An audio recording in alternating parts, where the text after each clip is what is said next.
Amis de la résistance, bonsoir. Je n'ai pas de retour. Enfin, je n'ai pas de retour.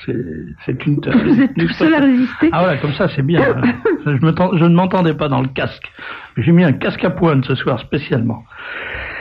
J'ai une bonne nouvelle, chers auditeurs. Enfin, d'abord une mauvaise nouvelle. Ou une bonne, non, une bonne nouvelle. Je pensais que c'était beaucoup plus que ça. Or, 29% seulement des Français sont des menteurs. C'est étonnant. Monsieur l'abbé, quel effet ça vous fait, cette information? J'ose pas répondre, je sais pas de quel côté je suis. Et vous, mon cher maître? C'est un avocat, alors là. Ah, il balance. Ah non, mais les avocats ne sont pas là pour mentir, pas du tout, non. C'est un peu navrant, mais ça ne m'étonne pas plus que ça à notre époque. Hein. Comment on dit falso en latin? Falsus, voilà. Ouais. Alors donc 29% des Français sont des menteurs. Et je le tire du Monde, donc c'est sérieux. Oui, mais c'est un sondage. Donc ces 29% ont répondu qu'ils étaient menteurs. Donc non, en fait c'est le contraire, c'est 70 qui mentent. Non, c'est pas ça. Justement, voilà, vous me coupez mes effets. Le Monde du jeudi 16 mars 2000. C'est vrai qu'on est en l'an 2000. Moi je suis très déçu par l'an 2000. Mais vraiment, je dois le dire, depuis, ça fait 3 mois que ça a commencé maintenant. Moi, quand j'étais gosse, l'an 2000, c'était des bicyclettes volantes, des fusées intercontinentales qui vous amenaient à New York en une demi-heure pour le prix d'un ticket de métro. On mangeait avec des pilules, enfin ça d'ailleurs. Eh ben c'est pas du tout ça. Je sais pas si vous avez remarqué. Bon, enfin, donc pour revenir au sondage du Monde, 29% des sondés ont déclaré ne pas être racistes du tout. Donc je dis, il y a déjà une bonne nouvelle, c'est qu'il y a 29% de menteurs seulement. L'autre bonne nouvelle, c'est qu'il y a quand même 70% de gens qui sont à peu près lucides. Ils trouvent qu'il y a trop d'étrangers en France. Et je ne sais pas si vous faites le calcul, vous apercevez qu'il y a 1% qui manque. Alors le 1% qui manque, c'est le pourcentage habituel d'abrutis qui ne comprend rien à la question posée. Et on leur dit, est-ce que vous trouvez qu'il y a trop d'étrangers en France ou pas? Ils vous répondent, blanc. Parce qu'on leur a appris quand c'était à l'école, on leur a dit, quand on pose quelle était la couleur du cheval blanc d'Henri IV, il faut répondre blanc. Alors maintenant ils répondent blanc. Voilà. Donc 6 Français sur 10 déclarent qu'il y a trop de personnes étrangères aujourd'hui en France. 70% trouvent gênante la présence de personnes originaires de pays non européens. Et près de 7 personnes sur 10 se jugent plus ou moins racistes. Ça progresse. Telles sont les principales conclusions de l'enquête annuelle de la Commission nationale consultative des droits de l'homme, le CNCDH, sur le racisme en France, qui sera remise mercredi, etc., et patin et couffin. Alors cet article est très intéressant, d'abord parce qu'il montre comment travaille le Monde. C'est toujours intéressant de voir comment un journal comme Le Monde travaille. Et puis parce qu'il montre bien comment on fait une enquête et comment on peut faire dire absolument tout ce qu'on veut à une enquête. Parce qu'on n'a jamais évidemment demandé aux gens êtes-vous raciste ou pas? Parce que si on dit dans la rue aux gens êtes-vous raciste ou pas, il y a 99,99% qui répondent non. Alors donc les Français disent non, je suis pas raciste, bien sûr. Mais c'est aussi une réponse complètement idiote parce que il faudrait savoir ce qu'on entend par raciste. Ah, c'était ça que je voulais vous demander. Ben voilà. Parce que il est évident que si on dit aux gens par exemple, ils nous expliquent qu'il y a. D'ailleurs, c'est curieux parce que on nous explique, le Monde nous dit, enfin le sondage nous révèle par l'intermédiaire du Monde, que je cite le Monde, ce sont essentiellement les Arabes qui sont visés par cette intolérance. 63% des sondés affirment qu'il y en a trop. Viennent ensuite les Noirs, 38%. D'ailleurs, c'est une connerie de dire les Noirs parce qu'il y a des Arabes noirs. Il aurait fallu dire les Africains subsahariens. Mais est-ce qu'ils ont demandé sur les lapons? Les lapons de Garenne, bien entendu. Non, je sais, il n'y a pas de question sur les lapons de Garenne. Alors, les Noirs, 38%. Donc, il y a quand même, c'est amusant, mais 63% des sondés, trop d'Arabes, 38%, trop de nègres. Il manque, combien il y en a qui préfèrent les nègres aux Arabes? Faites le calcul, vous êtes matheuse? Non, pas du tout. De 63 à 38, 25? Non, moi je suis littéraire, je suis pas matheuse. 25. Mais seulement, qu'est-ce que ça veut dire, ça? Si on avait posé la question, est-ce qu'il faut tuer tous les Arabes en France? On n'aurait pas obtenu... Enfin, je pense pas qu'on aurait obtenu 63% de réponse, ça me paraît quand même douteux. Mais on leur dit, est-ce que vous trouvez qu'il y en a trop? D'abord, c'est une question idiote, trop par rapport à quoi? Il aurait fallu dire, trouvez-vous normal qu'il y ait des Arabes en France, par exemple? Ou à partir de quand, à partir de quel chiffre, trouvez-vous qu'il y en a trop? Par exemple, dans un wagon de métro, il y a 30 places assises, il y a 5 Arabes, est-ce que c'est trop? Non, c'est pas trop. 12, non. 35, je peux poser un joker? Voilà, c'est ça qu'on fait, vous voyez. Mais personne vous dira oui positivement. Donc, arnaque. L'antisémitisme est également en progression avec une intolérance vis-à-vis des Juifs en hausse de 7%. 31% estiment que les Juifs ont trop de pouvoir en France. 31%. Incroyable, hein? Incroyable. Et je continue. Alors, en fait, on ne sait pas. On ne sait pas ce que les gens veulent dire. Est-ce qu'ils trouvent qu'il y en a trop parce qu'il y en a trop? Ou est-ce qu'ils trouvent qu'il y en a trop parce qu'on les voit trop? Est-ce qu'ils trouvent qu'il y en a trop parce que ça leur donne envie de leur faire du mal? On ne sait pas. Ce qu'on sait, c'est que ça fait des années que tous les ans, on publie, le pouvoir, les officines publient un rapport sur le racisme en France. Et tous les ans, ça diminue. Il y a de moins en moins d'actes racistes dans ce pays. Donc, ils ont arrêté ce truc-là, parce que ça devenait ridicule. Vous ameutez le banc et l'arrière-banc, vous faites des commissions, des machins, des trucs, des procès, pour dire, ah là là, quelle horreur, les Français sont racistes, et puis alors, regardez la preuve, et alors, faut regarder, et effectivement, il y a eu 2 types qui ont écrit « Dehors les Arabes » sur le mur de la mairie de Trifouilly-les-Oies en 98, et puis un type qui a distribué un tract « Lettre à Mustapha », fameux tract qui évidemment est une provocation totalement imbécile, rigolote mais imbécile, faut bien le dire. Alors on dit mais c'est affreux, vous vous rendez compte? Mais par exemple, j'ai pas le souvenir qu'en France il y ait eu dans une montagne en France, je sais pas, dans le Massif central par exemple, 7 religieux arabes égorgés. Où ça s'est passé, non? Non, mais de toute façon, vous savez qu'on cache la vérité. Ah, c'est ça. Ouais, c'est ça. Donc ça serait du racisme. Vous voyez, par exemple, s'il y avait 7 Arabes égorgés dans un ashram du Massif central, non. En revanche, quand on égorge 7 religieux français à Tibériade en Algérie, c'est pas du racisme. C'est un comportement, comment dit-on? Incivil. C'est une incivilité. Une incivilité. Alors, le rapport continue comme ça, mais pas une seule fois dans l'article de Sylvia Zappi, c'est un joli nom, Sylvia Zappi, pas une seule fois dans cet article, il y a la moindre allusion au fait que peut-être, d'une certaine manière, le fait que de plus en plus gens disent qu'il y a trop d'étrangers, ça pourrait être lié à un phénomène qui est qu'il y a de plus en plus d'étrangers, vous voyez ? Ah oui, il y a une chose. Alors, ils ont trouvé un truc, oui, ça j'allais oublier, le CNDH. J'aime bien les sigles parce qu'en général, ça simplifie beaucoup la conversation. Vous voyez. Donc, il a trouvé une solution pour remédier au racisme rampant. Maintenant, ou bientôt, quand un patron va vouloir embaucher quelqu'un et qu'il va y avoir 2 personnes qui vont se présenter, un Français, par exemple, je dis n'importe quoi, un Français de souche, quoi, un Français, voilà. Et puis un autre, eh bien, s'il n'embauche pas l'autre, il faudra qu'il explique pourquoi.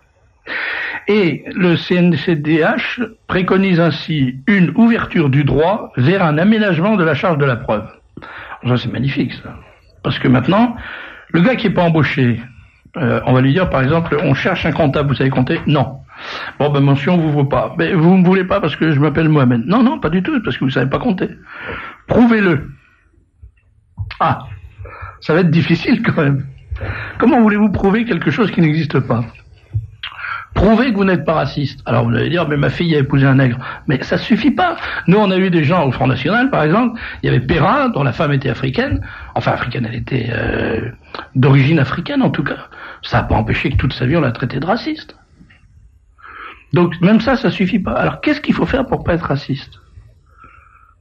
Si vous avez une idée, maître, je peux... Oui, non, mais de toute façon, une idée, peut-être pas, mais tout de même, il faut savoir que dans les racistes, qui ne se déclarent pas forcément tels, il y a tout simplement, à mon avis, les membres de la Commission nationale consultative des droits de l'homme, qui a pondu ce rapport annuel et qui, si j'ai bonne souvenance, doit faire ce rapport chaque année aux frais du contribuable en vertu de la loi Guesso de 90.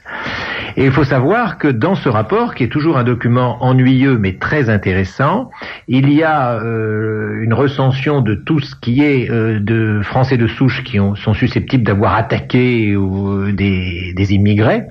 En revanche, lorsque les immigrés se battent entre eux pour des raisons ethniques ou lorsque ce sont des Français de souche qui sont victimes, ça n'est même pas recensé. Par conséquent, chacun choisit la race qu'il préfère, mais enfin le racisme est patent dans cette attitude. Finalement, leur antiracisme n'est jamais qu'un racisme inversé. Mais là, je m'adresse Maître Éric Delcroix, aux spécialistes du droit, bien que ce soit pas pour cette raison précise que vous êtes là ce soir. Mais on n'a pas le droit de détester une race. On n'a pas le droit, ça, de détester une race parce que c'est une race. Ah non, mais alors attention, depuis 1972, le droit français a basculé complètement, puisque jusqu'en 1972, on ne pouvait être jugé au pénal que sur l'intention objective. Est-ce que vous avez voulu commettre cet acte? Alors que maintenant, un même acte peut être délinquant ou peut ne pas être délinquant en raison non pas de l'intention objective de commettre l'acte, mais de votre arrière-pensée. Ah d'accord. Mais alors, donc ça veut dire, est-ce qu'on a le droit de préférer, par exemple, une race, ou non? Il vaut mieux pas trop l'exprimer. À part soi, on peut toujours, mais il vaut mieux pas trop l'exprimer. De dire, par exemple, moi je préfère, je sais pas, le géant des Flandres au roux de Picardie, puisqu'on parlait des lapins tout à l'heure. On a le droit. Non, mais les races sont reconnues chez les chiens, puisqu'on veut se débarrasser des pitbulls. Voilà. Non, je posais cette question parce que je repense à la phrase du rabbin Citruc qui disait que le plus grand danger qui menaçait la communauté, c'était l'assimilation par mariage mixte. Et alors lui, il n'a pas été poursuivi. Donc moi, si je dis que par exemple, un des dangers qui menacent la France, c'est les mariages mixtes, je risque rien non plus. Je crains que si. Si, bon alors je le dis pas. Non. Je le pense même pas d'ailleurs. La preuve, c'est que moi je suis le produit d'un mariage mixte, puisque mon père était russe blanc et ma mère était française blanche. Donc, eh bien, il n'y a pas de racisme chez nous. Et d'ailleurs, c'est pour ça que j'ai demandé à Alexandre Chabanis de s'exprimer au téléphone, parce que lui non plus n'est pas raciste. Et il a bien du mérite, à mon avis. Alexandre Chabanis, bonsoir. Est-ce que vous m'entendez? M'entendez-vous, Madame Mirovska? Ce téléphone ne marche pas. Non, il est parti? Alors voilà. Nous avons une coupure téléphonique. Eh bien, on y reviendra tout à l'heure. Je reçois donc ce soir, je suis un peu pris de court parce que j'attendais mon interlocuteur. Nous recevons ce soir donc Éric Delcroix, que vous avez entendu, l'abbé Sellier, que vous avez entendu également. Nous recevons également Nicole Ferrandi, qui représente ce soir l'association des familles des victimes du 26 mars 62 et de leurs alliés, et puis monsieur Jean Rousset qui va nous parler tout à l'heure d'un de mes favoris, de mes chouchous, c'est l'association Aventure et Tradition, qui organise ces camps de Pâques et d'été. Donc on parlera de tout ça tout à l'heure. Et à moins qu'on le fasse tout de suite, en attendant que la communication soit rétablie avec notre ami Alexandre Chabanis. Alors, vous nous présentez, s'il vous plaît, Monsieur Champ-Roussel, l'association Aventure et Tradition en quelques mots? Oui, absolument. On va refaire un petit tour d'horizon. Oui, parce que je pense qu'on a eu de nouveaux auditeurs. Voilà, Aventure et Tradition est une association donc tournée essentiellement vers la montagne. Nos activités sont la randonnée, l'escalade et l'alpinisme. Pour des jeunes, pour des jeunes, garçons et filles, garçons et filles de 8 à 18 ans. Donc, pour les vacances de Pâques, nous proposons des vacances du 9 au 16 avril. Attendez, il faut quand même préciser un tout petit peu plus sur Aventure et Tradition. Donc il s'agit d'une association de jeunes, vous nous avez dit les âges, 8 à 18 ans? De 8 à 18, oui. Avec un encadrement sportif, sérieux. Tout à fait. Il y a des activités sportives. C'est non confessionnel? C'est non confessionnel, mais on peut pratiquer sa religion. On pratique sa religion. On a tous les moyens, on donne tous les moyens de pratiquer sa religion. C'est apolitique. Chrétienne. Voilà. Nous sommes apolitiques, absolument. Apolitique, complètement apolitique de droit. Totalement apolitique. Voilà. Et nous laissons la liberté à tous les jeunes de pratiquer. D'adhérer à n'importe quel mouvement nationaliste qui leur plaît. Par exemple. Non, mais il faut que les choses soient bien claires, pas que les parents soient inquiets en disant, oh là là, où est-ce qu'on va mettre nos enfants et tout. Oui, il n'y a aucune inquiétude à avoir. Du point de vue religieux, nous donnons même le mal de faire dire une messe traditionnelle sur le camp. Donc c'est strictement aconfessionnel, on a bien compris. Voilà. Non mais il faut préciser ces choses. Non mais vous avez raison. Oui, parce que c'est important. Vous imaginez que si nous avons des auditeurs agnostiques qui veulent envoyer leurs enfants et qu'ils ne soient pas agressés par des prêtres en soutane qui voudraient absolument les évangéliser, c'est pas le cas. Ne rêvez pas, monsieur l'abbé Célier. J'allais dire monseigneur Célier. Je prends quand même un peu d'avance. Voilà, ça. Attendre encore un mois ou deux. Le siège n'est pas encore vacant. Donc, alors, vous organisez un camp de Pâques et un camp d'été. À venir, les 2 prochains camps, donc, sont le camp de Pâques et le camp d'été qui, lui, se déroulera du 16 au 30 juillet. Essentiellement activité de montagne et de mer. Absolument, et essentiellement activité de montagne. De montagne.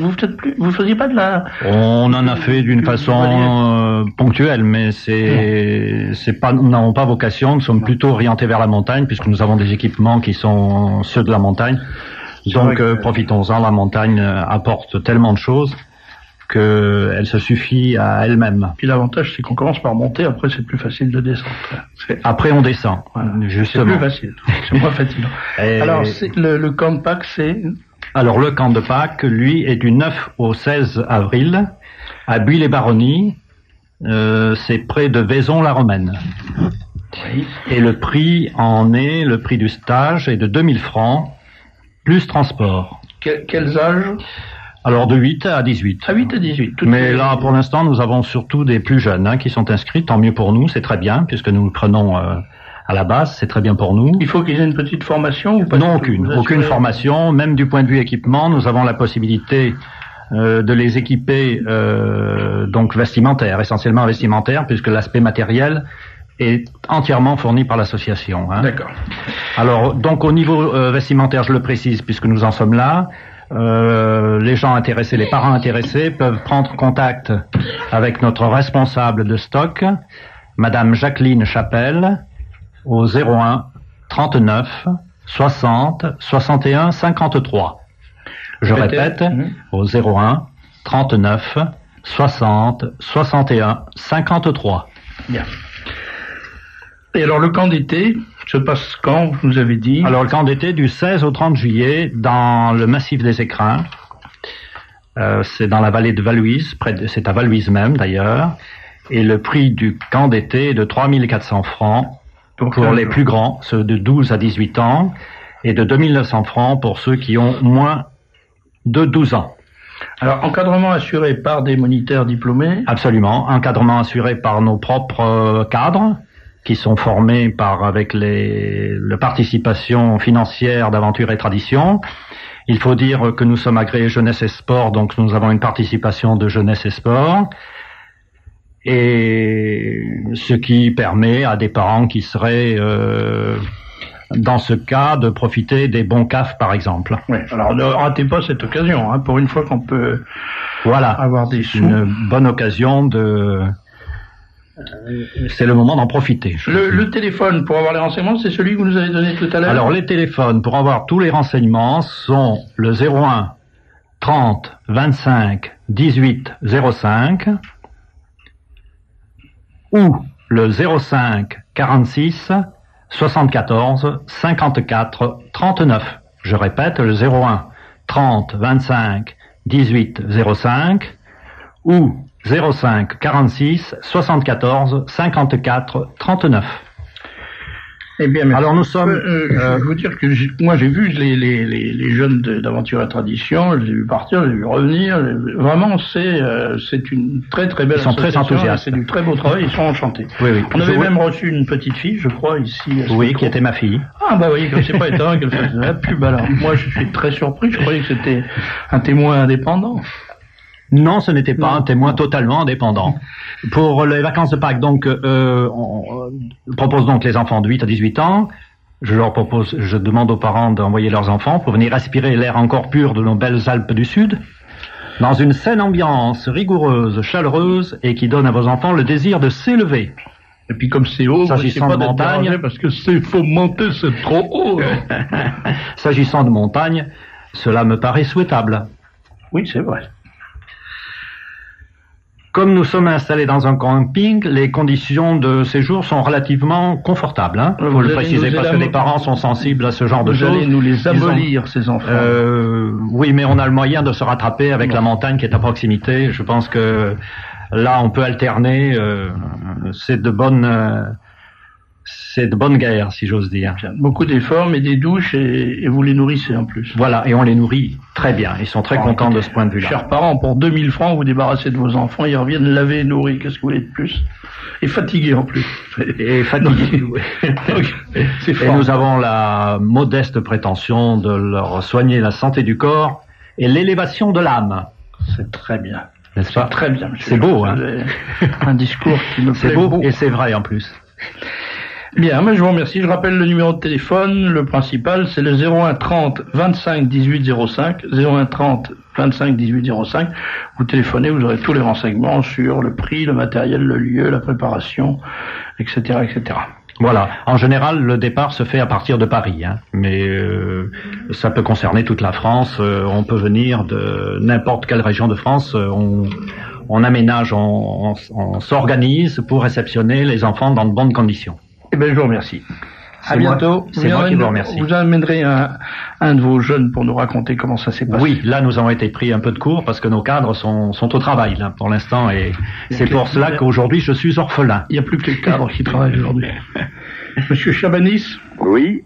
Alors, il y a eu un sabotage sur la ligne? Oui, nous avons été coupés. Oui. Bonjour à tout le monde et bonjour Alexandre Chabanis. Alors, je rappelle que vous avez pris l'initiative de lancer une idée qui est de créer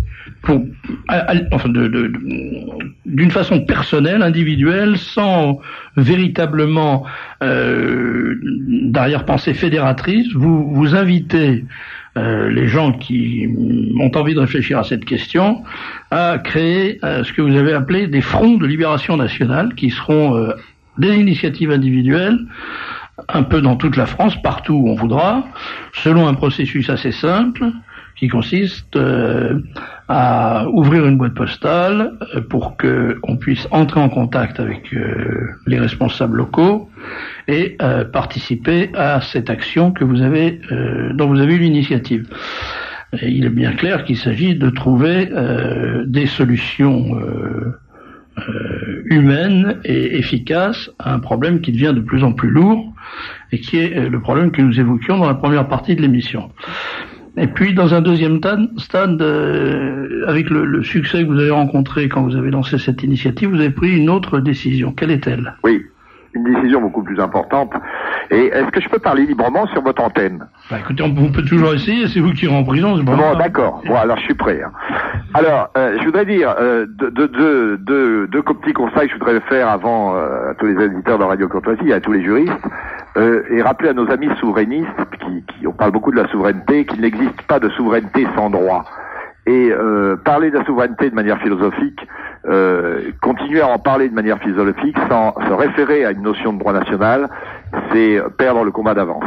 Deuxième point, j'entends souvent parler sur votre antenne d'union de toutes les droites.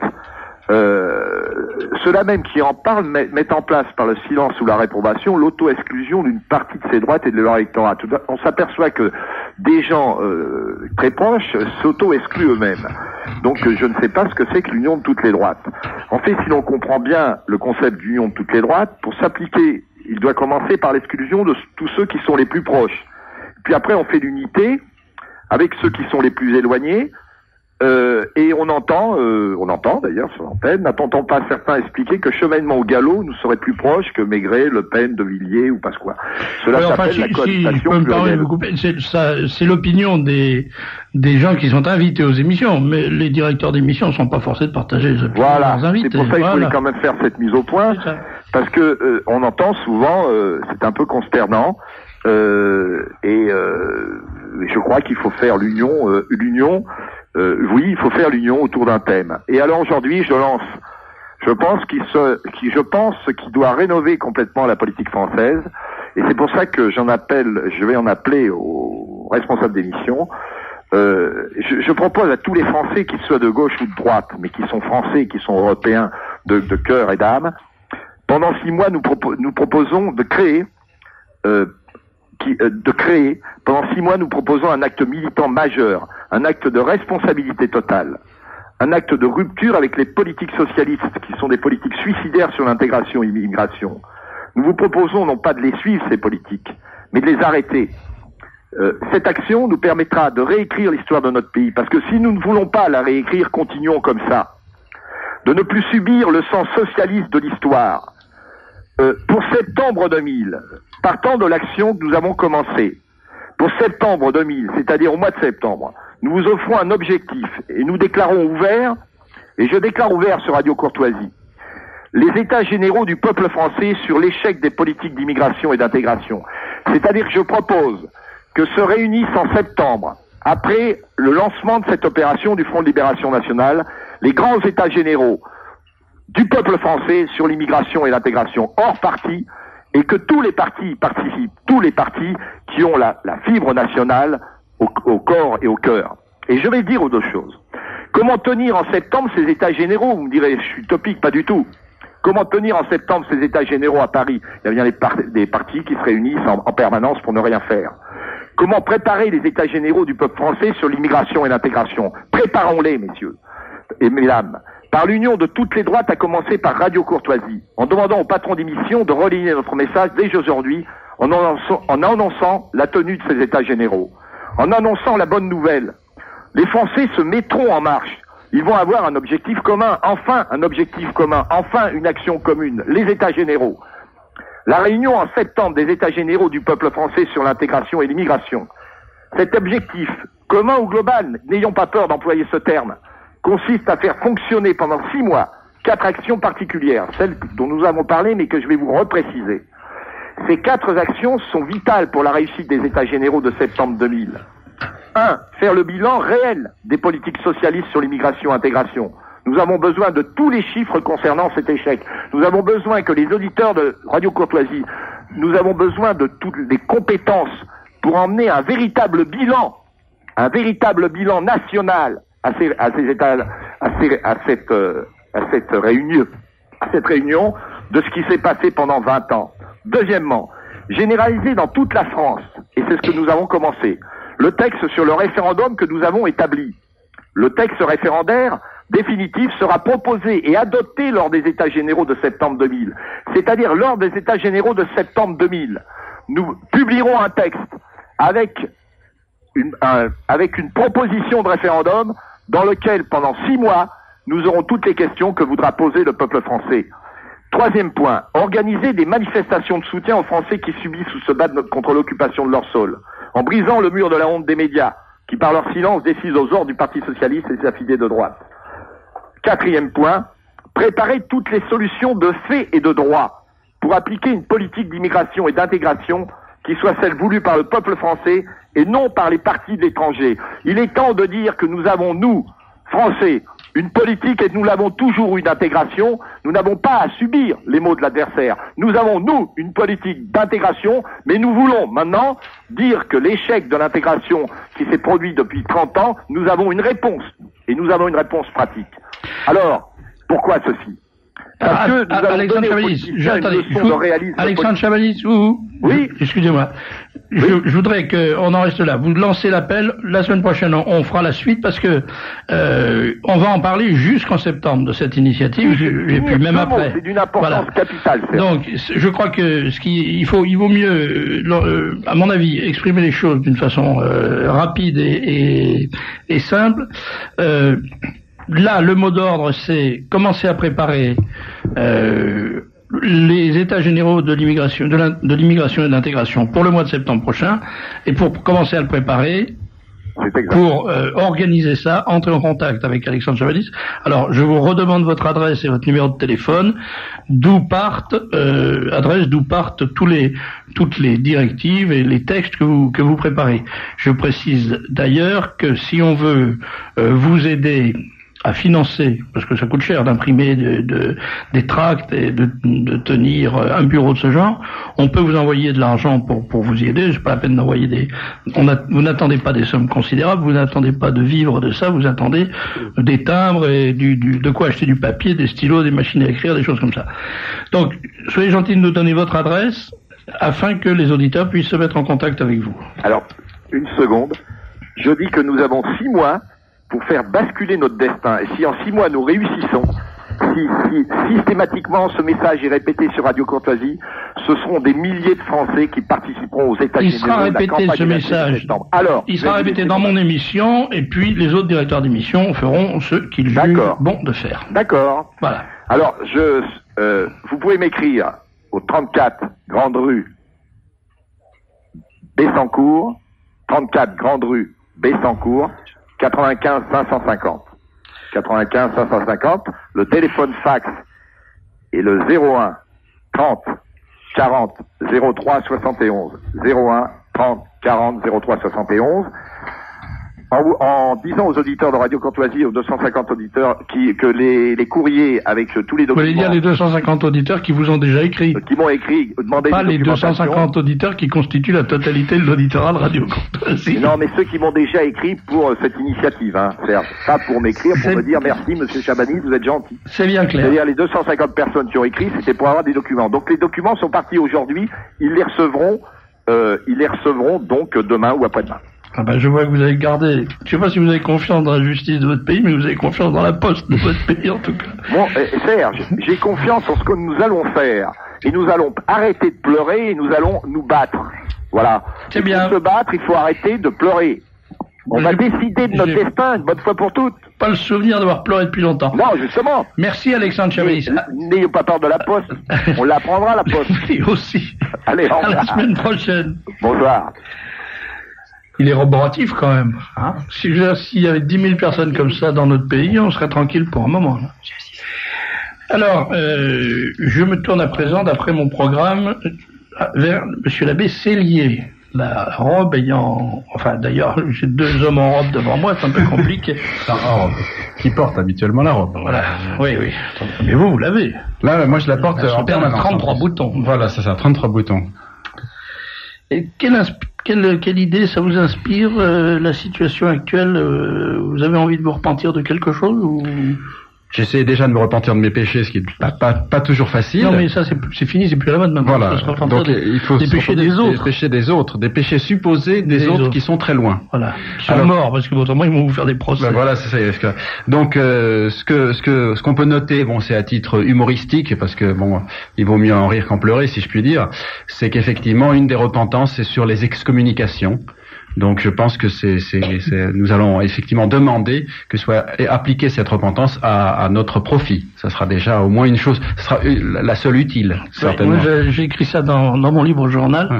Je fais un grand papier sur les repentances de dimanche, parce que, oui. Comment peut-on se le procurer, nous demande un auditeur. Le livre journal. Qui paraît qu'il est extraordinaire. Ça, c'est vrai qu'il est bien, ça. Je veux dire que... on écrit 4 places France Litz. France. FRNZ List LISZT 75010, on envoie 30 francs en timbre et on reçoit le livre journal et immédiatement on s'abonne, parce qu'on peut pas faire autrement, il est tellement bien. Mais juste, pour en revenir à la repentance, donc j'ai fait un papier un peu important là-dessus pour le prochain. Oui, qu'est-ce qu'il y a encore? Non, c'est on bavarde là-bas. On bavarde. Mon sang de ne fait qu'un tout. Et j'imagine la tête des évêques si Monseigneur Tissier de Malray, les évêques conciliaires, si Monseigneur Tissier de Malray arrivait avec une copie de la prière universelle du pape en disant, voyez ce qu'il y a à cet endroit-là, donc je vous demande de nous l'appliquer. Ça serait quand même assez rigolo, non? Ça serait assez drôle. Mais en fait, sur le fond, ça a été quand même un jour de grande tristesse pour l'Église, n'est-ce pas, qui a été défigurée, qui a été méprisée profondément dans ce qu'elle a, dans toute son histoire, dans toutes ses valeurs, dans toutes ces grands hommes, ces saints. On se repent par exemple pour l'Inquisition. Il faut savoir qu'il y a entre 10 et 20 saints ou bienheureux qui ont été inquisiteurs, et dont certains sont morts dans les fonctions d'inquisiteurs. et les croisades et la christianisation de l'Amérique latine, etc. Ce sont des faits dont tout n'est pas absolument blanc, bien entendu. Il y a les limites et les pauvretés et les péchés qui peuvent se faire, mais ce sont des grands faits de l'histoire de l'Église qui ont été méprisés et reniés. C'est exactement comme si on traînait Monsieur Peugeot devant un tribunal international parce qu'il y a eu des gens avec des voitures de Peugeot qui ont tué des gens sur la route, quoi. Voilà, c'est du même niveau. C'est-à-dire que quand on demande à l'Église de faire repentance parce qu'il y a eu peut-être des incidents, des incivilités au cours de l'évangélisation de l'Amérique du Sud. On oublie par exemple qu'en Amérique centrale, l'Église a mis fin au sacrifice humain. Voilà, on oublie que l'esclavage en Afrique, c'est l'esclavage en Afrique qui était pratiqué par des Africains qui prenaient des prisonniers et qui les vendaient aux Arabes, lesquels les vendaient à des gens qui ensuite les emmenaient en Amérique. Ces gens-là, d'ailleurs, si on veut en savoir plus, il y a un livre qu'on ne trouve plus hélas qui s'appelle Juifs et négriers, qui est tout à fait remarquable, qui a été publié il y a quelques années c'est une thèse d'historien, hein, c'est pas un bouquin, c'est pas un pamphlet, et qui explique très bien qui étaient les gens qui faisaient du trafic d'esclaves, qui étaient les gens qui prenaient les esclaves en Afrique, et qui étaient les gens qui les trafiquaient. C'est tout à fait lumineux.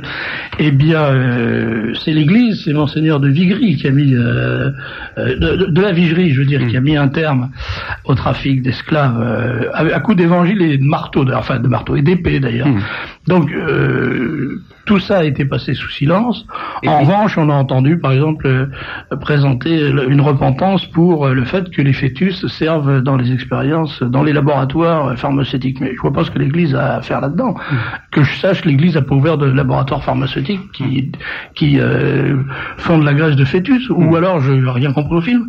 Donc c'est un fatras incroyable, c'est-à-dire que de temps en temps le pape a présenté sa repentance pour des supposés crimes qui ont été commis par des saints, comme les croisades, Saint-Louis, ou la croisade contre les hérétiques et contre les cathares, Saint-Dominique, le marteau de la foi, ou à d'autres moments, c'est des erreurs qui ont été commises par certains chrétiens, donc ils pouvaient très bien se faire pardonner eux-mêmes, ils n'ont pas besoin que le pape présente ses excuses à leur place. À d'autres moments, c'est des gens qui n'ont absolument rien sauf si Monsieur Beaulieu, par exemple, le fabricant du pesticide humain, l'inventeur du pesticide humain, est catholique et même père de l'Église, ce que je ne crois pas personnellement. Je vois pas en quoi le pape est obligé de présenter des excuses. Donc, on a une impression de fatras, de désordre, tout ça exprimé dans une langue d'ailleurs qui est consternante, mais totalement consternante. C'est exactement la langue qu'on emploie aujourd'hui dans les prières universelles du dimanche dans les églises conciliaires. C'est effrayant. Il y a un affaissement de l'intelligence, de l'esprit, du style. C'est de la pensée. Oui. Et de la pensée qui est tout à fait... Mais ce qui est extraordinaire, c'est qu'effectivement, la Commission théologique internationale, qui fait un document pour justifier, dit, dans l'écriture, on ne trouve rien comme fondement. Dans l'ensemble des pères de l'Église, on ne trouve rien comme fondement. Dans l'ensemble du magistère de toute l'histoire de l'Église, on ne trouve rien comme fondement. Même chez Paul VI, on ne trouve pas de fondement à la repentance. Il n'y a que Jean-Paul II qui l'a inventé. C'est quand même une rupture avec toute l'histoire de l'Église et de la tradition qui est quand même énorme, gigantesque. Je crois que pour comprendre ça, il faudrait connaître, le comprennent ceux qui connaissent la vie personnelle, le passé personnel de Jean-Paul II. Je pense que c'est tout à fait intéressant. Il y a un bon éclairage là, mais il faut savoir, il faut se renseigner, on comprend beaucoup mieux les choses. Cela dit, est-ce que ça va avoir des suites? Comment envisagez-vous les conséquences de ça? Ça brouille les esprits, ça brouille les repères, ça rend... D'abord, je pense que ce qui est en train de se passer, c'est que tous ceux qui se sentent offensés vont commencer à demander des comptes. Parce qu'on a vu ça pour d'autres choses. On sait bien que quand ça commence à un endroit, les autres, tout le monde se dit, profitons-en. Donc il y a déjà les homosexuels qui ont demandé, les femmes battues, les je sais pas quoi, peu importe. Les homosexuels battus, pas encore. Non, pas encore. Et donc il va y avoir une espèce d'explosion de demandes. Et puis c'est le brouillage complet des repères. Et moi je pense que ça. parce que comme a dit un évêque, il avait raison, il a dit mais finalement quand on rentre dans l'église par le baptême, par la conversion, on rentre finalement dans un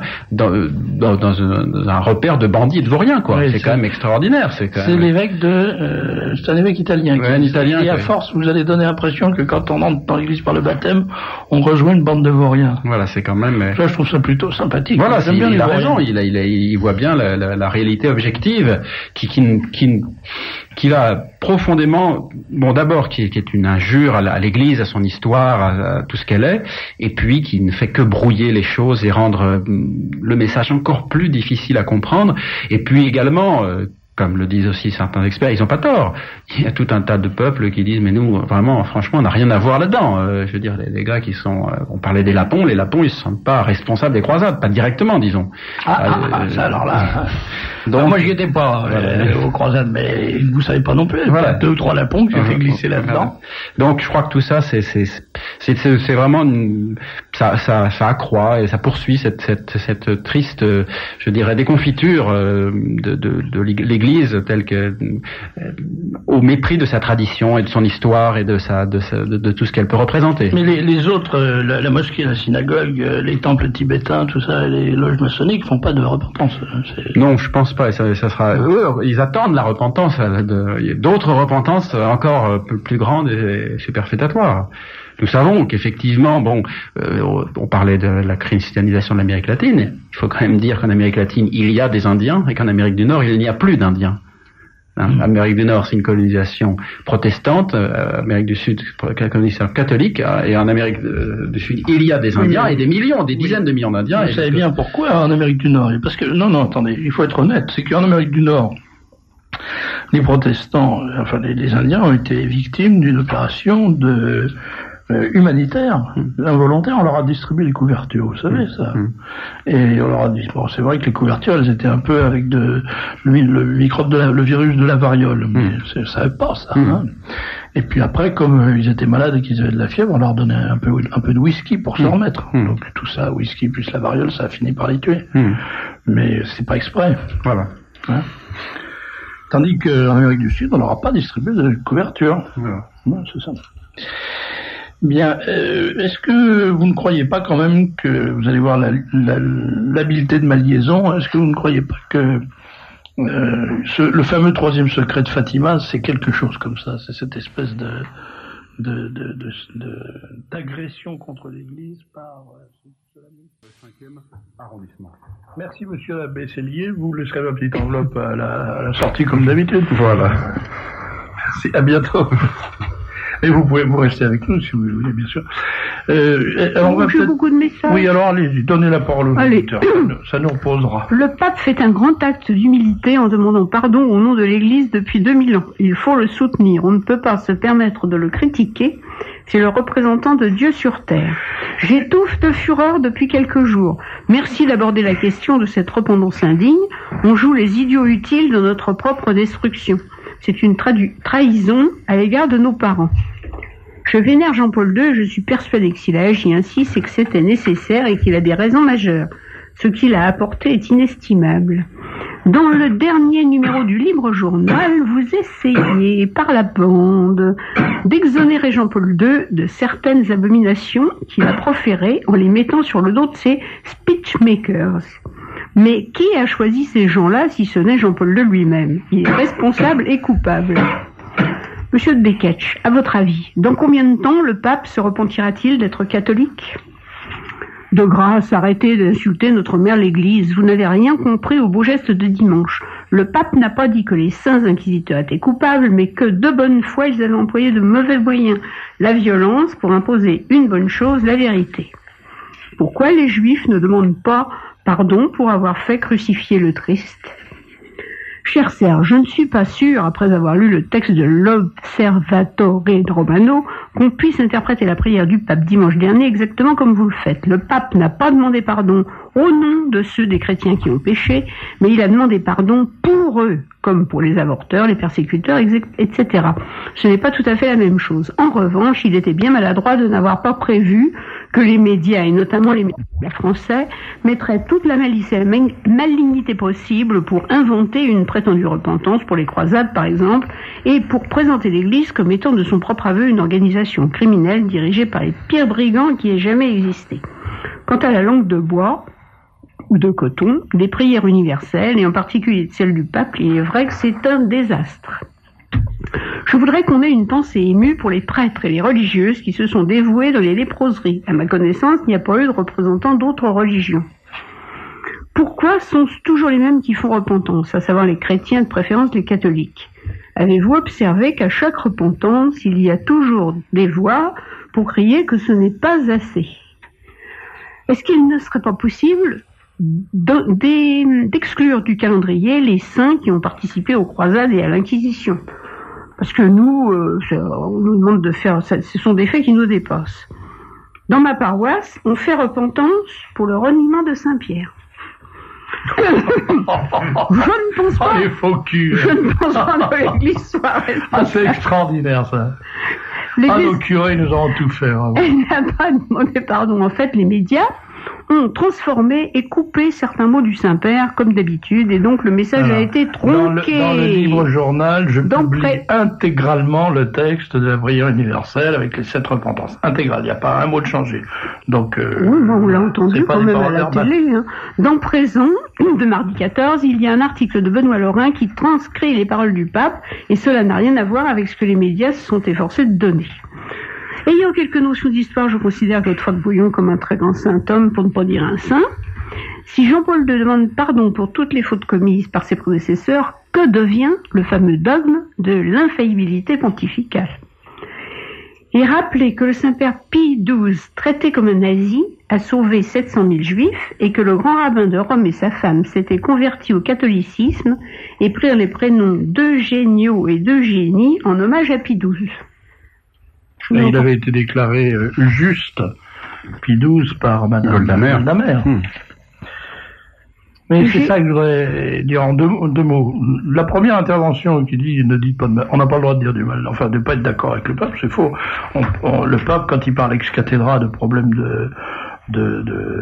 comment dirais-je, de foi, il est infaillible. Pour tout le reste, on a le droit de dire qu'on n'est pas d'accord avec lui, et puis c'est pas le bon Dieu, il n'est pas le représentant de Dieu sur terre, c'est pas vrai du tout.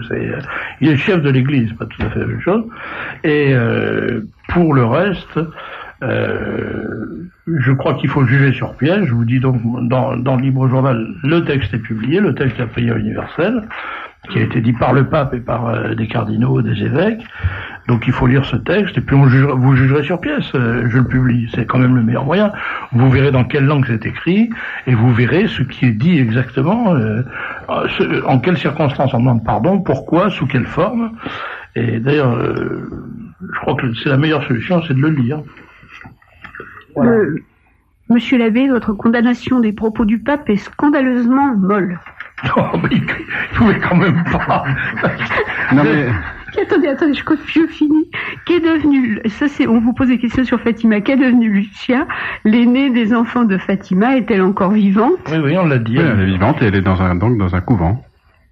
Ça, je comprends rien. Non, mais je pense que la personne qui reproche la prétendue mollesse des propos de monsieur l'abbé Célier, il faut comprendre que je suis sûr qu'en cherchant un peu, on va trouver un message aussi qui va dire que c'est, d'ailleurs dans les messages qu'on a lus, que c'est scandaleux d'attaquer le pape. Donc, je crois qu'il faut bien clair. Il y a un certain langage à tenir. Moi, je peux me permettre de dire des choses que si j'étais prête, je ne le dirais pas. Et puis voilà, ça n'empêche pas d'avoir des idées assez claires sur la question. Oui, il y a beaucoup de messages sur le rôle des Juifs dans la crucifixion, mais c'est un autre débat. On en parlera peut-être un autre jour, le jour juste avant, le jour où on aura envie de dépenser quelques millions de francs en procès divers, on en parlera, hein? Oui, je on peut peut-être attendre. Voilà. Bien, alors, maintenant je me tourne vers Maître Éric Delcroix pour parler d'une affaire qui relève aussi du sacré d'une certaine manière, puisqu'il s'agit de notre belle langue. Exactement. Vous vous êtes emparé d'un étendard au Conseil régional de Picardie dont vous êtes élu, et vous êtes même le président. Je suis président du groupe MNR, pas du Conseil, bien entendu. Non, ça se saurait. Et cet étendard, c'est l'étendard de la langue française. Et vous avez poussé jusqu'au bout, peut-être pas au bout du bas du banc, parce qu'il reste peut-être encore un petit peu quelque chose à dire, une affaire qui est un invraisemblable scandale. Est-ce que vous pouvez nous le résumer? Alors, en quelques mots, le 16 juillet dernier, le 16 juillet 1999, en commission permanente du Conseil régional de Picardie, on nous présente des subventions à voter et des subventions en matière culturelle. Or, dans le cadre de ces subventions en matière culturelle, on nous présente un certain nombre de dossiers de subventions au profit d'associations qui sont des groupes musicaux. Or, j'avais préparé le dossier et j'avais demandé que les services culturels de la région Picardie me communiquent des cassettes enregistrées sur ce qu'enregistraient ces groupes qui avaient de drôles de noms comme Pancakes, Handy News, Apollo, King Size, Hearts and Silence, Katsukoa ou Iliekia. Alors, oui, c'est pas Ikea, hein, c'est pas Ikea, c'est pas des marchands de meubles, mais d'ailleurs ils gagneraient de l'argent tout seuls, ils n'auraient pas besoin de solliciter des subventions.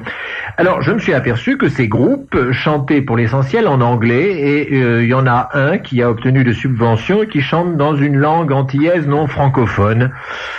Et j'ai trouvé ça scandaleux, j'ai essayé de m'opposer à ce vote. Nous étions 57 votants au Conseil régional de Picardie.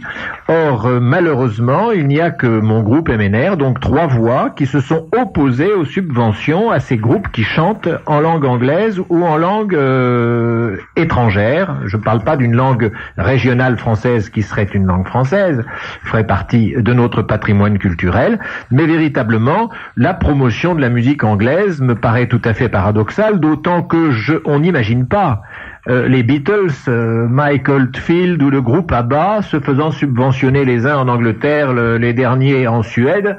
Ils ont été subventionnés, et ça me paraît naturel, par leur clientèle, par la jeunesse qui les a écoutés et est venue en concert.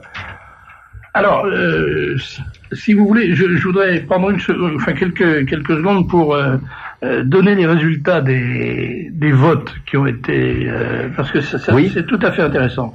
Dans tous les cas, hein, je ne vais pas les citer à chaque fois, mais dans tous les cas, c'est la même chose. Toutes ces associations qui sont ces associations qui sont en réalité des groupes de rap ou des groupes de zizik,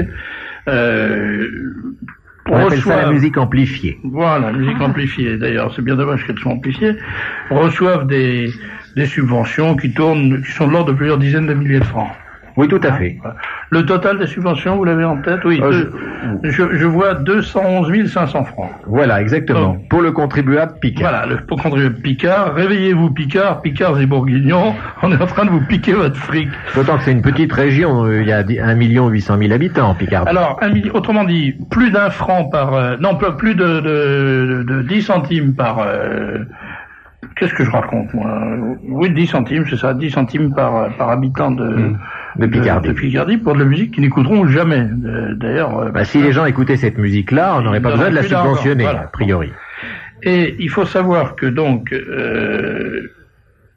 dans tous les cas, les subventions étaient adoptées par 30 voix pour. Alors, l'UPP, ça n'a pas la moindre idée de ce que c'est. Union pour la Picardie. Ah, Union pour la Picardie, oui, ça effectivement. UPP. Ce sont eux qui se sont détachés de l'UDF parce que ils acceptaient les voix du Front National à l'époque. Ah bien. Alors les UPP, l'alliance UDF-RPR a voté pour, le Parti communiste a voté pour, les Verts ont voté pour, le Front National s'est abstenu, le Parti Socialiste s'est abstenu, et une partie des Verts et Lutte Ouvrière s'est abstenue. Et les seuls, effectivement, qui ont voté contre, ce sont les 3 élus Mouvement National Républicain. Et ça, c'est valable pour les associations Glissando, AS News, Osmose, Zigzazou et ses amis, ça c'est plutôt mignon ça, Zigzazou et ses amis, Ileika, Dr Schweizer, King Size, Hertz and Silence, vous l'avez dit, Bec à foin, alors là vous leur avez donné des sous. Non, Bec à foin, vous n'avez pas voulu leur donner de sous non plus. Non, pas de sous pour les bons. Mais ça les empêche pas de chanter en anglais, hein. Ah bon, d'accord. La Lune des Pirates, Music Hall, Instant Rock, la Java est touche 25 000 balles. Il n'y a pas de lézard, vinyle humide. Et voilà, ça c'est tout. Donc, Picard, voilà à qui sont allés vos sous. Si un jour vous rencontrez quelqu'un qui vous dit je fais partie du groupe vinyle humide, vous pouvez lui dire rends-moi mon fric. Alors, donc vous ne vous êtes pas contenté de voter contre, vous avez... Alors, nous ne sommes pas contentés de voter contre, nous avons immédiatement saisi l'Académie française par une lettre adressée au secrétaire perpétuel, c'était à la fin juillet et début août, donc c'était encore à l'époque Maurice Druon. Maurice Druon nous a répondu et nous a dit que l'Académie française n'était pas la mieux équipée pour combattre à nos côtés, mais qu'il y avait heureusement des fonctionnaires qui étaient payés pour ça, et il nous a renvoyé à la délégation générale de la langue française qui a à sa tête Madame Anne Magnan. Alors nous avons écrit à Madame Anne Magnan qui nous a répondu dans un premier temps d'une façon un peu évasive, voulant provoquer les choses. J'ai déposé un recours en excès de pouvoir pour obtenir l'annulation au tribunal administratif d'Amiens de la délibération donnant ces subventions à ces groupes. Et j'ai réécrit à Madame Magnan pour lui dire d'essayer de nous soutenir dans cette procédure. Or, la délégation à la langue française, donc Madame Magnan, s'est ingéniée dans un deuxième courrier de me dire que j'avais tort et qu'il fallait laisser passer ça, et puis que la loi du 4 août 1994 sur la langue française, il n'était pas évident que je puisse en obtenir l'application comme je le souhaitais pour empêcher des subventions à des groupes chantant dans des langues étrangères, et véritablement démolissant ce que nous essayions de faire. Alors, je n'étais pas évidemment très content après ces 2 échanges de courriers avec la délégation à la langue française, qui me paraissait véritablement un organisme inutile et en tout cas pas combatif. Et je me suis à nouveau retourné vers l'Académie française. L'Académie française, entre-temps, la perpétuité n'ayant, semble-t-il, pour elle qu'un temps, avait changé de secrétaire perpétuel, et je me suis donc adressé à la rentrée dernière au nouveau secrétaire perpétuel en titre, c'est-à-dire à Madame Carrère d'Ancos. Alors j'ai exposé toute cette question et j'ai envoyé tout le dossier à Madame Carrère d'Ancos, qui m'a répondu écoutez, si ça va pas, il faut que vous vous adressiez à la délégation à la langue française. Alors j'ai dit écoutez, on n'en peut plus, on tourne en rond. Je vous ai adressé un dossier vous montrant que à l'origine Monsieur Druon, votre prédécesseur, m'avait renvoyé auprès de cette délégation, et je comprends très bien Monsieur Druon, mais il ne savait peut-être pas que la délégation à la langue française allait faire montre d'une telle indifférence, d'une telle vacuité en l'occurrence. Mais maintenant, vous êtes au courant et ça ne me paraît pas possible. Et alors, Madame Carrère d'Ancos terminait sa lettre en me disant, de toute façon, l'Académie ne peut absolument rien faire de ce point de vue. Elle me disait ceci. Elle nous écrivait ceci: je ne puis aujourd'hui que reprendre la réponse qui avait été faite, vous indiquant l'impossibilité pour l'Académie française d'intervenir dans une situation de ce genre. Monsieur Druon ne m'avait pas dit qu'il y avait une impossibilité. Le secrétaire perpétuel a inventé le mouvement du même nom. Voilà, exactement. Ça fait tout à fait penser à ce qui se passe à la sécurité sociale. Là, qu'est-ce que vous voulez? Vous n'avez pas le dossier qu'il faut. Allez au bureau numéro 4. Vous allez au bureau numéro 4. Mais qui vous a envoyé ici? Allez voir le guichet numéro 7. Vous allez au guichet numéro numéro 7. Mais pourquoi vous venez me voir? Il faut aller au bureau numéro 1. Alors vous allez au bureau numéro 1, vous dites, mais c'est le bureau numéro 4 qui s'en occupe. Et à un moment, on vous dit, ah, c'est fini maintenant, nous allons déjeuner. Voilà. Et vous avez passé votre matinée. Exactement, c'est le mouvement perpétuel du secrétaire perpétuel, inventé par le secrétaire perpétuel. Alors, il y avait plus de solution. Madame Carrère d'Encausse prétend qu'elle ne peut pas intervenir, que l'Académie française ne peut pas intervenir dans des situations de ce genre, alors que Monsieur Druon n'avait pas dit la même chose. Il avait dit que c'était pas très facile d'intervenir dans ce sens et que la délégation à la langue française était mieux armée. Mais oui, c'est ça la parité. C'était difficile pour Druon, c'est impossible pour Exactement. Comme quoi, il n'y a pas vraiment un mouvement perpétuel parce qu'on perd de l'énergie au passage. Donc, il sera pas vraiment. Oui, exactement. Alors, nous avons répondu une lettre ultime à Madame Carrère d'Encausse puisque vraiment, on lui demandait son appui, on ne l'a pas. Et en terminant notre ultime lettre, je me suis étonné auprès de Madame Carrère d'Encausse en lui disant... Madame Carrère d'Encausse toujours, tu m'as oui, exactement. Et alors, tout simplement, pour lui dire que j'étais très étonné parce que si l'Académie française ne pouvait absolument rien faire, ça voulait dire que c'était la seule assemblée délibérante de France qui n'avait pas le droit d'émettre des vœux.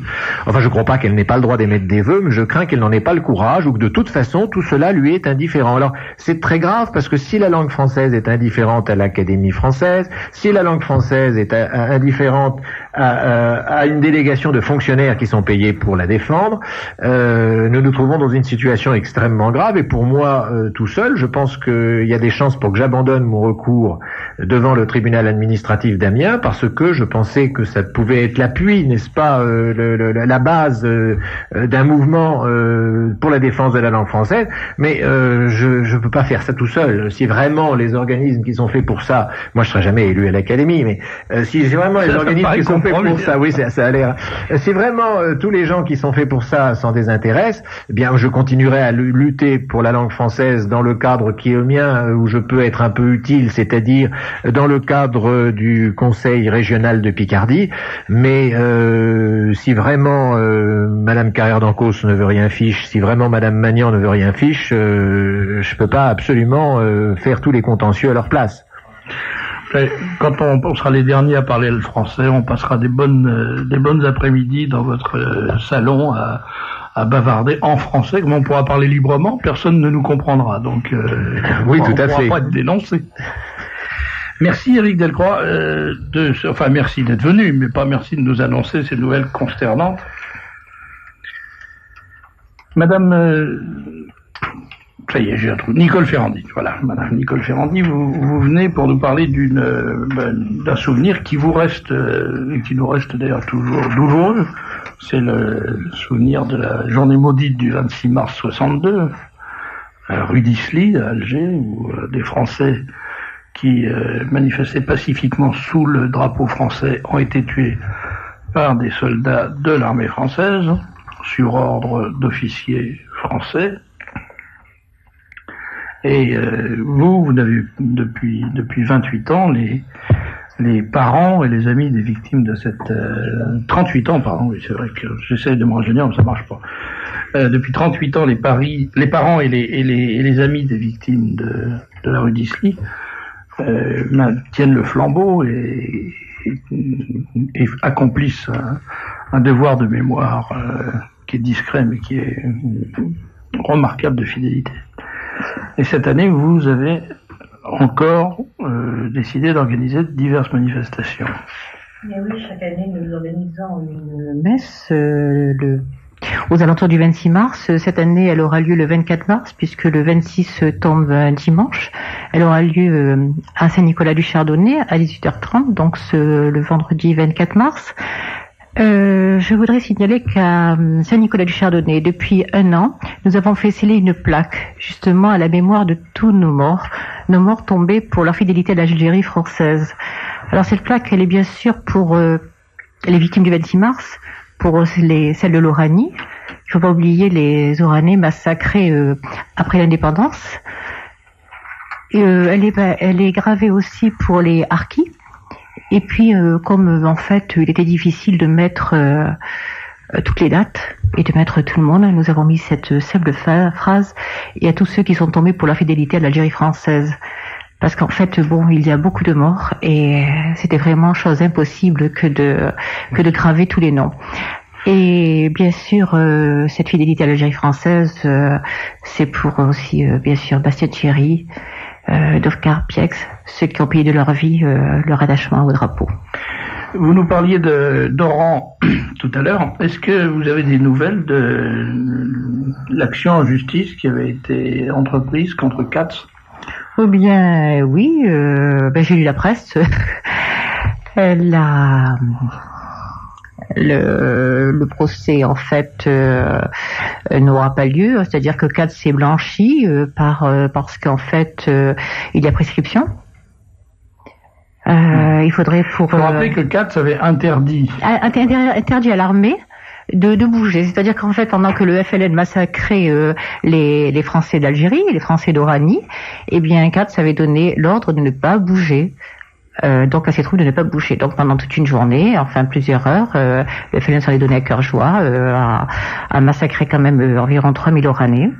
Et bon, donc il y a eu...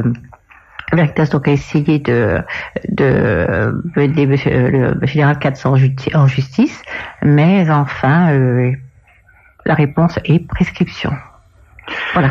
Il y a donc prescription. Nous, on a sur le territoire français des gens qui s'appellent Katz et Boudarel, mais on s'occupe de savoir si par hasard on pourrait pas obliger les Anglais à transférer Pinochet en Espagne. C'est quand même extraordinaire. C'est vraiment cette manie qu'on a de s'occuper de ce qui nous regarde pas et de ne pas faire ce qu'on pourrait très facilement faire, parce que s'ils ont envie de faire des procès retentissants pour ranimer la mémoire des peuples, là il y a quand même entre Boudarel, l'assassin de soldats français en Indochine, et Katz qui a laissé mourir des civils français en Algérie, il y avait des belles opérations à monter. On pouvait là apprendre, enseigner un peu l'histoire aux enfants.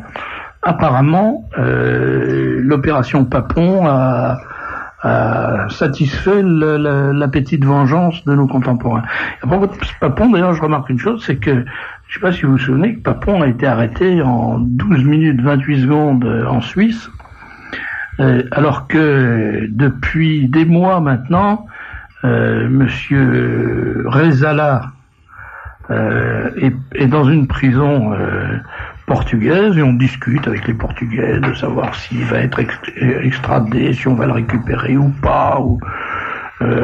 Et alors là, il y a un grand débat sur le droit. Est-ce qu'on peut pas, est-ce qu'il faut pas, qu'est-ce qu'il faut pour pouvoir, qu'est-ce qu'il faudrait pas pour qu'on puisse, etc. C'est formidable, ça. Et c'est vraiment la preuve que ces gens qui sont au pouvoir, les mafias du pouvoir, nous prennent pour des imbéciles. Et ils ont bien raison d'ailleurs, puisqu'on les considère... Moi je vois, c'est tout à fait étonné de voir combien les gens aujourd'hui continuent de manifester une espèce de déférence en face de gens qui sont à l'évidence des crapules mafieuses.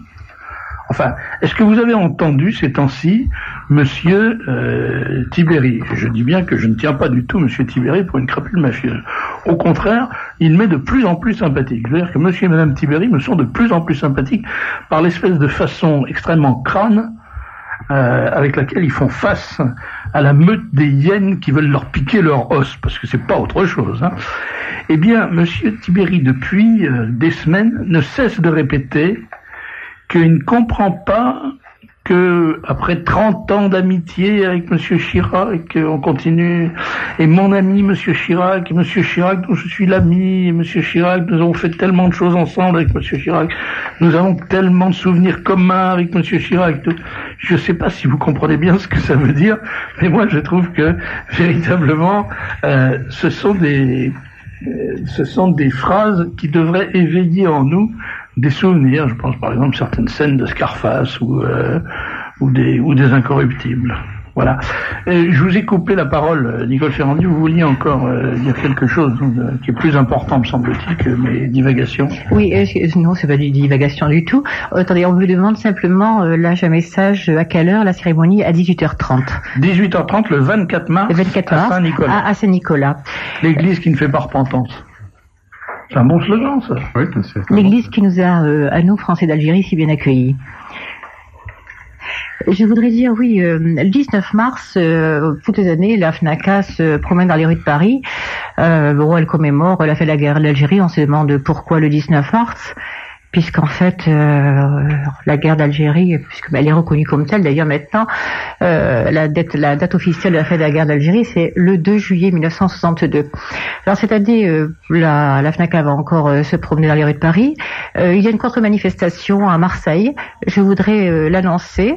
Le rassemblement donc contre ce 19 mars, contre la commémoration du 19 mars, aura lieu donc le dimanche 19 mars à 9h30 devant le fort Saint-Nicolas, ou Charles Livon à Marseille. Alors bien sûr, Marseille ne capte pas Radio Courtoisie, mais là je compte beaucoup sur le téléphone pour que les Parisiens téléphonent à leurs amis, à leur famille dans le midi de la France pour leur dire d'aller à cette manifestation parce que c'est très très important. C'est quand même scandaleux qu'après tout ce qui s'est passé après cette date du 19 mars où il y avait justement le cessez-le-feu, tous ces morts qui sont tombés après cette date, on commémore encore cette date du 19 mars qui est en fait une victoire pour le peuple algérien et une perte pour la France. Une victoire pour le peuple algérien, je suis pas tout à fait d'accord. C'est une façon de parler. Une victoire pour le gang communiste qui avait fait main basse sur l'Algérie, ce qui n'est pas tout à fait la même chose. Je voudrais juste rajouter une toute petite chose. C'est comme il est très difficile de lutter justement contre la désinformation, on n'a pas accès à la presse. Notre association a créé un site internet. Si j'écris demain un livre, c'est sûr qu'il sera lu que par des gens convaincus. Donc notre association a créé un site internet parce qu'à l'heure actuelle, c'est le seul outil que notre jeunesse emploie.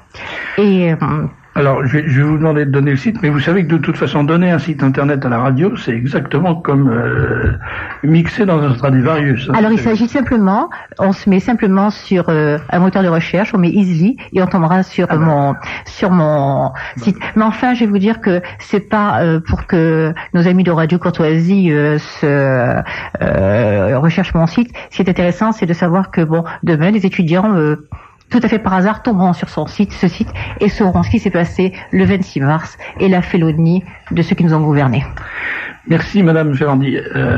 Et à dimanche 24 mars. Non, c'est à vendredi. À vendredi 24 mars, 18h30. À Saint-Nicolas-du-Chardonnay. Monsieur l'abbé Sédier, bonsoir, merci. Maître Éric Delcroix, bonsoir et merci. Monsieur Champ-Rousset d'Aventure et Tradition, bonsoir et merci. À bientôt. Vous viendrez nous raconter les aventures des jeunes traditionnels dans la belle montagne française. Merci à vous. Je m'en vais pas tout de suite, j'ai encore 2 mots à dire, Victoria, je vous le dis comme ça. Mais de toute façon, oui, vous pouvez causer dans le micro. Mais non, là on n'a plus le temps maintenant. On n'est plus dans le micro? Non. Ben alors on peut dire n'importe quoi. C'est à moi. Oui, j'attends j'attends une communication téléphonique avec Georges Clément, il n'est pas là. Bien alors, nous allons donner des petites annonces alors. Alors, réunion sur le Saint-Sphère ce soir, mercredi 15 mars, à 20h30, à la Mutualité, avec l'intervention et la présence du président de la commission de l'ostension, Monseigneur Guy Berti, et l'intervention de Daniel Raffard de Brienne. C'est à la Mutualité, 50 francs l'entrée, à 20h30. On est le combien aujourd'hui? C'est aujourd'hui, c'est dans INER. J'en avais 2. Bon. INER. Le dimanche 19 mars, à partir de 13h, au Salon du Livre de la Porte de Versailles, les éditions L'Âge de l'Homme recevront Pierre-Marie Alloy, Alain Pocard, Alexandre Delval, qui dédicaceront leurs livres. Le prix du billet d'entrée sera remboursé contre l'achat d'un livre. Au stand L'Âge d'Homme, donc, G91. Vincent Bertheret donnera une conférence sur les jardins de Versailles, les jardins Versailleur, Versailles, des jardins Versailleur, autrement personne ne comprend. Mais ça ne fait rien. Le mercredi 22 mars, à la mairie du 16e arrondissement, avenue Henri Martin, à 18h30. Diapositive et entrée libre. Avenue Henri Martin? Lisez-vous comme au même. Monopoly. La semaine dernière, pour les internautes, laissez-les dire n'importe quoi, les internautes, écoutez. La semaine dernière, Basic Celtos a donné l'adresse internet de son site. J'y suis allé et je signale qu'il y a une page de lien très intéressantes. Et cher monsieur de Bécage, pouvez-vous rappeler le numéro de monsieur Chabanis? Je ne sais pas. Je crains fort que non. Parce que j'ai plein de numéros là, mais... Il va le redonner, mais on sera plus là. Pardon. 01 30 40 03 71. Et puis, Café Philo de droite, animé par Jean-Pierre Pagès-Schweitzer, le dernier jeudi de chaque mois de 19 à 23h. Le Lutèce, 8 Boulevard Saint-Michel, Paris 6e. Jeudi 30 mars, c'est Yves-Marie Edeline, légitimiste, ouais, Hitler de Crémier, Restauration Nationale. Applaudissez. Le roi, c'est mieux. Bof. Non, alors toujours le numéro de Chabanis. Le livre pour la jeunesse, c'est le dimanche 19 mars, de 11h à 18h à l'école Saint-Dominique, au PEC. Ça, on avait reçu, c'est M. Sinotti qui organise ça. Alors c'est important, il faut le dire. C'est, je répète, Salon du livre pour la jeunesse, il y a plein de grandes signatures. La meilleure preuve, c'est que je n'y suis pas. Dimanche 19 mars, 11h à 18h à l'école Saint-Dominique, 18 avenue Charles de Gaulle. Quelle vilaine adresse. 18 avenue Chdg, le PEC.